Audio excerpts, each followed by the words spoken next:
दफा का जिक्र है, एक छोटे से गांव में जो खूबसूरत माउंटेन और घने जंगल के दरमियान था, वहां एक छोटा लड़का रहता था जिसका नाम आरिश था।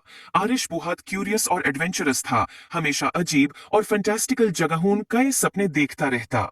एक दिन गांव के किनारे की सैर करते हुए उसने एक रास्ता देखा जो उसने पहले कभी नहीं देखा था। ये रास्ता एक पुराने जादुई घर तक जाता था जो फूलों से ढका हुआ था और एक गार्डन जो जादू से चमकता था उसके इर्द गिर्द था।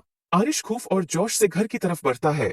जैसे ही उसने दरवाजे का हैंडल छूने की कोशिश की, वो एक गर्म सुनहरी रोशनी से चमक उठा। दरवाजा खुद ब खुद खुल गया, जैसे कि वो उसको बुलाता हो। अंदर घर अजीब और शानदार चीजों से भरा हुआ था। किताबें जो राज बताती थीं, पेंटिंग्स जो हरकत करती थीं और फर्नीचर जो अपनी ही धुन पर नचता था। जब आरिश घर को देख रहा था, उसकी मुलाकात एक बारी उल्लू से हुई जो बोल सकता था। उल्लू का नाम ही ओलिवर था। ओलिवर ने आरिश को समझाया कि ये घर जादू की एक दुनिया है और ये किसी ऐसे शख्स का इंतजार कर रहा था जिसका दिल पाक हो ताकि उसके राज मालूम हो सके। घर का अपना एक मैजिक था जो अपना जादू उन लोगों से शेयर करना चाहता था जो इसके लायक थे। ओलिवर ने आरिश को घर के अंदर घूमने में मदद की और उसे अद्भुत कमरे दिखाए।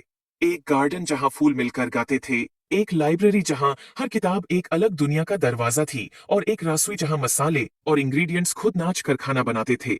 हर कमरा एक नया राज था और आरिश ये देखकर बहुत खुश होया।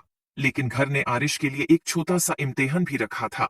घर के सबसे गहराई हिस्से में एक ताला लगा हुआ कमरा था जो सिर्फ वो खोल सकता था जो सच्चे दिल से जादू पे यकीन करता हो। ओलिवर ने आरिश को एक चाबी दी और कहा कि अपने दिल पर भरोसा करो। आरिश ने गहरा सांस लिया और ताला के सामने गया, चाबी डाली और घूमे। दरवाजा धीरे धीरे खुल गया और एक कमरा रोशनी से भर गया और ऐसा खूबसूरत मंजर आरिश ने कभी नहीं देखा था। एक आईना जो मुस्तकबिल दिखाता था। इसमें आरिश ने अपने आप को देखा जो बड़ा होकर अपने गांव का एक मेहरबान और अक्लमंद लीडर बन गया था, जो अपने गांव में खुशहाली लाता था। उसने महसूस किया कि असली जादू उसके अंदर ही था। आरिश ने ओलिवर और जादू के घर का शुक्रिया अदा किया और वादा किया कि वो अक्सर वापस आएगा।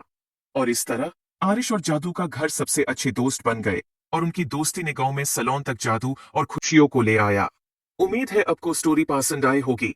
Please like and subscribe my YouTube channel.